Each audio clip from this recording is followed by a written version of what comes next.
Hay que recordar que en Nayarit estuvieron contendiendo Roberto Sandoval de la coalición Nayarit Nos Une del PRI Partido Verde Nueva Alianza, y tiene entonces este candidato Roberto Sandoval el 45.53% de la preferencia electoral. ¿Quiere usted a Marta Elena García con el 36.15%, ella representando al Partido Acción Nacional?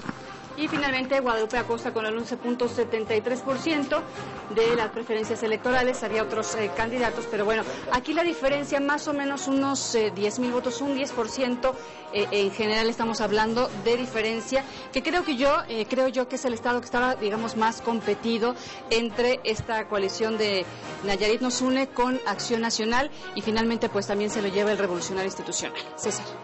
Sí, justamente también vemos que en ese estado el PRI cuidó bien su proceso de elección de candidato, parece que logra mantener la unidad, y es curioso, pero los dos candidatos que después compiten por PAN y PRD, los dos vienen del PRD, sí. eran diputados federales perredistas, tratan de ver quién está mejor posicionado para tratar de tener pues una eventual alianza. A pesar de provenir del mismo partido, las diferencias son importantes entre ellos. Los dos al final no deciden ir cada uno por su lado, y es cuando la candidata del PAN, que es la que ahorita vemos está en segundo lugar, pues toma la candidatura del PAN y logra hacer pues un esfuerzo interesante. Hay 9 a casi cerca de 10 puntos de diferencia, lo cual es una diferencia también importante, hay que decirlo, sobre todo si vemos que ella hace unos momentos salió a proclamarse ganadora, es decir, hay una diferencia importante que entonces, digamos, pone en entredicho este posicionamiento. ¿Podría ser en este estado por lo cerrado de los resultados y por esa proclamación de triunfo, podremos estar viendo ahí un conflicto postelectoral? Creo que no mayormente, es decir, la distancia creo que da para que sea un conflicto, por lo menos un paquete de impugnaciones, que se vale, también hay que decirlo, se vale, para eso es la ley, para que si uno está inconforme con algunos procedimientos vaya e impugne. Las impugnaciones no necesariamente son un grito de fraude, son también pues un parte de un proceso de construcción democrática. A mí lo que me sorprende, y creo que lo pasaba por encimita César, es la descomposición que tiene el PRD otra vez.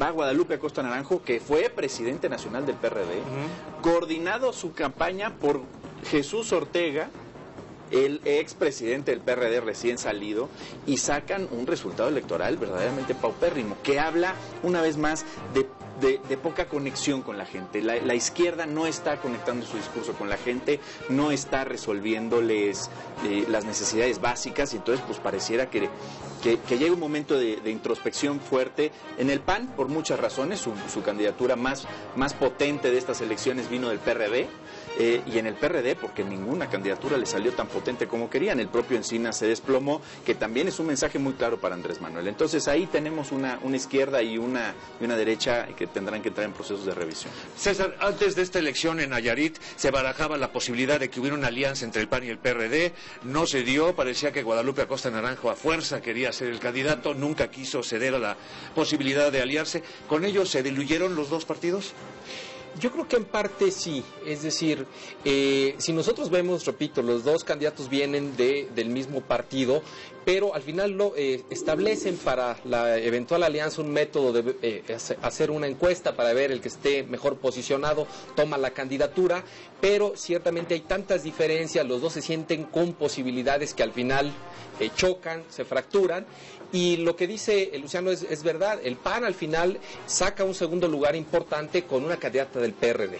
Esto es significativo porque no es la primera vez que le pasa, es decir, acaba de suceder en Baja California, que ahí sí ganó, y que sucedió exactamente lo mismo. Un candidato del PRD que no logra la candidatura por su partido, va al PAN y es como gana el PAN.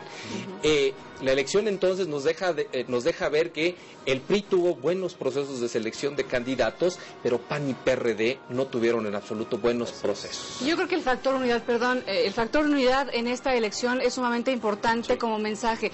El PRI fue unido y se demostró todo el tiempo congruente, cerrado, etcétera, y tuvo estas elecciones con triunfo. Menciona esto de Baja California y parece que estamos viviendo, y de Nayarit por supuesto, y parece que estamos viviendo lo que será el 2012 entre Andrés Manuel Manuel López Obrador y Marcelo Ebrard, en donde un candidato de unidad, el que la gente prefiera, y finalmente sabemos que quién sabe qué suceda, ¿no? Y además, déjenme traerles un dato interesante de Nayarit, porque creo que es realmente el estado más atípico y tal vez más interesante por eso mismo. Y en efecto, el proceso de construcción de una candidatura de unidad fue contra el propio gobernador. Es decir, el candidato del PRI tenía otro candidato, que era su delfín, como se dice.